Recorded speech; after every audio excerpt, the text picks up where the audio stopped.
नमस्कार, मैं डॉक्टर मंदाकिनी। मर्म चिकित्सा का उपयोग विबंध यानी कॉन्स्टिपेशन के लिए कैसे करें उस विषय पर चर्चा करेंगे। तो कॉन्स्टिपेशन आज हर आयु के व्यक्ति के लिए एक समस्या है और हर आयु का व्यक्ति इस समस्या से परेशान है। अब मर्म चिकित्सा की बात करें तो ये चिकित्सा बहुत ही अच्छी है और जिन लोगों को यह शिकायत रहती है कि हम रोज़ रोज़ दवाइयाँ नहीं खाना चाहते, रोज़ रोज़ चूरन नहीं खाना चाहते हैं और रोज़ रोज़ हमारे पास टहलने के लिए या योगा व्यायाम के लिए समय नहीं है, उन लोगों के लिए मर्म चिकित्सा काफ़ी फलीभूत प्रतीत होती है। पर मर्म चिकित्सा से पहले मैं आपसे बस इतना कहना चाहूँगी कि कॉन्स्टिपेशन का मेन रीज़न हमारी बदलती जीवन शैली है और हमारा गलत खान पान है, नींद का पूरा ना होना है और वेगों का धारण करना है, चाहे वो भूख प्यास है ना, मोशन को रोकना या यूरिन को रोकना।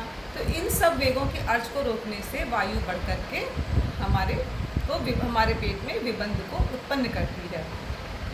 तो थोड़ी सी दिनचर्या को बदल के, अपनी जीवन शैली को बदल करके और मर्म चिकित्सा का उपयोग करके हम कॉन्स्टिपेशन से आराम पा सकते हैं। तो इसमें हम दो मर्मों का उपयोग करेंगे, एक है इंद्रबस्ती मर्म और दूसरा है कूर्च मर्म। इंद्रबस्ती मर्म के बारे में कहा जाता है कि जो इंद्र भगवान हैं वो वरुण के देवता हैं, यानी पानी के देवता हैं और हमारे शरीर में मेन स्थान जो पानी का है वो ब्लैडर वाला है, यानी बस्ती है। सो इस वजह से इसका नाम इंद्रबस्ती मर्म पड़ा।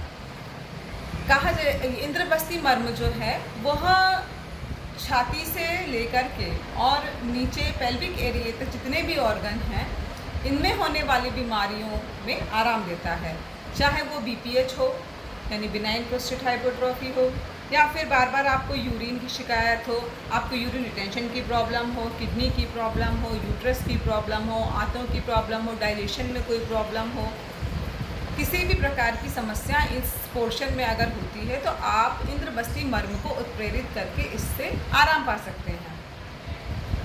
ये इंद्रबस्ती मर्म जो है 4 हैं, 2 हाथ में है, 2 पाँव में है। तो हाथ में इंद्रबस्ती मर्म का उत्प्रेरण करने के लिए हमें अपनी एल्बो जॉइंट पर इस तरह से 4 उंगलियां रखनी हैं और वहाँ जो हमें बिंदु प्राप्त होता है वहाँ पे इंद्रबस्ती मर्म का स्थान है। अगर आप चाहें तो इसको सीधे जा करके इस तरह से देख सकते हैं, ये जा करके मिडिल फिंगर में मिल जाती है। तो मिडिल फिंगर से हम लाइन खींचते हुए यहाँ पर 4 उंगल आते हैं और जहाँ पर बिंदी रख सकते हैं पेन से, तो ये जो स्थान है वो इंद्रबस्ती मर्म का स्थान है। इसको हमें प्रेस करना है 1 2 3 4। इसी तरह से ठीक दूसरे हाथ में इंद्रबस्ती मर्म है, इसका उपयोग करना है। यहाँ से 4 उंगल नीचे जाएंगे, यहाँ पे जो बिंदु प्राप्त होगा, ये स्थान प्राप्त होगा, ये इंद्रबस्ती मर्म का है। इसको प्रेशर करने से, इसको प्रेरित करने से कॉन्स्टिपेशन रिलीज होता है। ठीक इसी तरह पाँव में घुटनों के पीछे यानी नी जॉइंट में जहाँ काफ मसल्स होती है, तो हम नी जॉइंट से अगर हम 4 उंगल नापेंगे तो वहाँ पीछे इंद्रबस्ती मर्म का स्थान मिलता है। चूँकि इंद्रबस्ती मर्म जो है वो एक कालांतर प्राणहार मर्म है, तो अक्सर पाया गया है कि लोग इस पाँव में जब करते हैं तो कस के दबा देते हैं, जिसकी वजह से उसमें नोड्यूल्स वगैरह आ जाते हैं। तो इसको मर्म को आराम से दबाना है और इसको दबाने का एक और तरीका है, जैसे कि हम बचपन में मुर्गा बना करते थे जब पनिशमेंट मिलती थी, तो ठीक उसी तरह से हमें उकड़ू बैठ जाना है और पाँव के दोनों बीच से अपने हाथों को निकाल लेना है। और जब हम हाथों को निकालेंगे तो मुर्गे की तरह कान को नहीं पकड़ना है, हमको ये दोनों हाथ इस तरह से निकाल करके और पेट में नाभि के आसपास पे रख लेना है और फिर उसके बाद बटक्स को धीरे ऊपर से उठाना है और फिर नीचे रखना है, धीरे धीरे ऊपर उठाना, नीचे रखना। इस तरह से आप 17 से 18 बार, अगर सीवियरिटी है कॉन्स्टिपेशन की तो आप कर सकते हैं, नहीं तो 5 से 8 बार एक स्वस्थ व्यक्ति के लिए काफ़ी है। अब हम आते हैं दूसरे मर्म यानी कूर्च मर्म। कूर्च मर्म जो है वो वैकल्यकर मर्म है और ये स्नायु मर्म है। तो कूर्च मर्म के बारे में कहा जाता है कि इसमें प्रेशर आराम से देना होता है वैकल्पिक मर्म है, अगर इस पर आघात लग जाता है तो अंग में विकलता आ जाती है। कभी कभी आपने देखा होगा कि लोगों के हाथ इस तरह से ट्रिमर करते रहते हैं, चाय का कप पकड़ते हैं तो ट्रिमर होते हैं, हाथ पाँव भी ट्रिमर होते हैं, तो इसका मतलब कहीं ना कहीं वैकल्पिक मर्म का इन्वॉल्वमेंट होता है।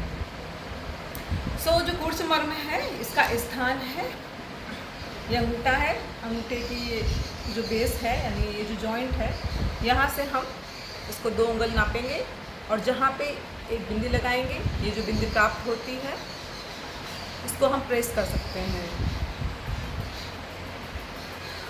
चाहे तो आप इसको क्लॉकवाइज भी घुमा करके इसको प्रेशर दे सकते हैं।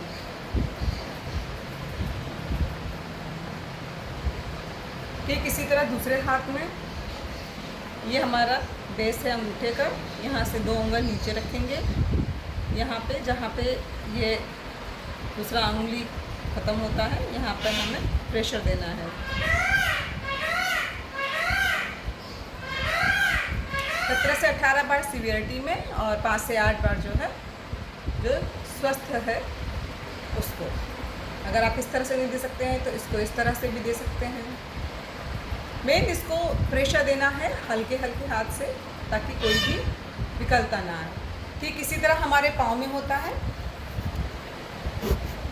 पाँव में 2 उंगल नीचे ये जो स्थान प्राप्त होता है ये हमारे मर्म का है, यहाँ पे इस तरह से प्रेशर देना है। इस तरह से दोनों पाँव में प्रेशर देने से कूर्च मर्म और इंद्रबस्ती मर्म का एक्टिवेशन हो जाता है, ये उत्प्रेरित होते हैं और कॉन्स्टिपेशन में आराम देते हैं। तो आशा है कि आप इंद्रबस्ती मर्म और कूर्च मर्म का उपयोग करके कॉन्स्टिपेशन में राहत पा सकते हैं। धन्यवाद।